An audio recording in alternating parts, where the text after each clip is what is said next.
Hello friends, তো দেখো চলে এসেছি আজকে আরেকটি রেসিপি নিয়ে। আজকে রেসিপিটা এই অসহ্য গরমের জন্য কিন্তু খুবই একটা কি বলবো সুস্বাদু খাবার। ঠিক আছে, তো তার জন্য তো দেখে বুঝেই গেলে কি খাবার আজকে রান্না করেছি লাঞ্চে। তো তার জন্য দেখো প্রথমে আমি বেসন বড়াগুলো ভেজে নেব, আর তার জন্য বেসনটা ফেটানো ছিল। আর ওখানে দেখো কাঁচা লঙ্কা আর পেঁয়াজ কুচি দিলাম।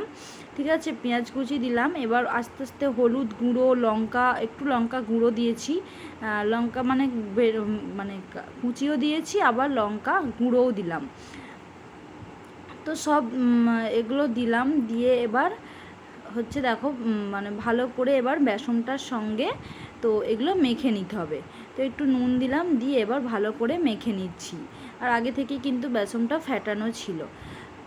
তো এই যা গরম পড়েছে অতিরিক্ত, কিন্তু মাঝে মধ্যে তোমরা এই ধরনের ভাত খেতে পারো, জল ঢালা ভাত। তো সত্যিই অসাধারণ। আর এই ভাতটা কিন্তু আমাদের কী বলবো আগে থেকে করা না, আজকে সকালেই ভাতটা করা হয়েছে, করে জল ঢেলে রেখে দেওয়া হয়েছিলো, ফ্রিজের ঠান্ডা জল ঢেলে রেখে দেওয়া হয়েছে। তো সেটাই আজকে দুপুরে আমরা খাবো।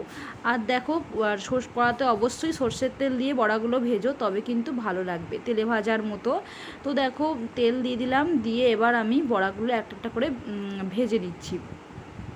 আর কি বলো তো, এই এটা না, তো গরমকালে সত্যি পেট ঠান্ডাও যেমন করে, আর খেতেও কিন্তু ভালো লাগে। আবার অনেকের কিন্তু ভালো লাগে না খেতে এই জলঢালা ভাত, কিন্তু আমাদের বাড়ি তো সবাই খায়। তো মাঝে মধ্যে এই জন্য এই গরমে আমরা এই এই লাঞ্চের খাবারটা পছন্দ করে থাকি। তো অনেকেই পছন্দ করে, এবার আমি দেখেছি অনেকেই আবার এই নিয়ে ভিডিও বানিয়েছে। তো ভাবলাম যে আমিও একটা ভিডিও বানাই। আর এই গরমে কিন্তু এরকম খাবার খেলে সত্যি কী হলো, পেটটা একটু শান্তি হয়। রোজ রোজ এক খেয়ে তরকারি আর ভালো লাগে না। তো মাঝে মধ্যে একটু অন্যরকম খাওয়াই যায়, আর গরমে কিন্তু শরীরটাকে একটু আরাম দেওয়ার দরকার আছে। তো তার জন্যই এই ব্যবস্থা করা। আর দেখো বড়াগুলো আমি কিন্তু সব ভেজে নিয়েছি। আর এখানে দেখো বড়াগুলো ভাজা হয়ে গেছে সব। আর এখানে দেখো আর কি করছি দেখো কড়াতে আর একটু সর্ষের তেল দিয়েছি, দিয়ে পেঁয়াজ কুচি করে নিয়েছি। তো সেই পেঁয়াজগুলো দিয়ে দিলাম। এটা হচ্ছে আলু সিদ্ধটা যে করেছি ওটা মাখবো বলে।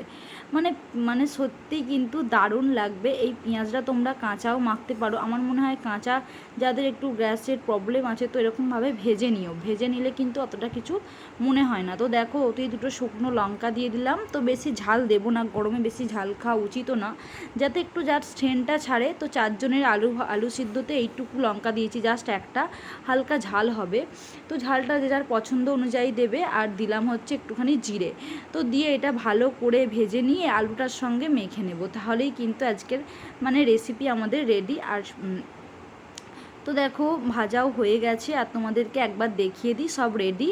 আর ওদিকেরটা হচ্ছে আলু ভাজা, এটা আমাদের সকালে মুড়ি খাওয়ার হয়েছিল, তো সেটাই আলু ভাজা। তো এটাই আজকের মেনু।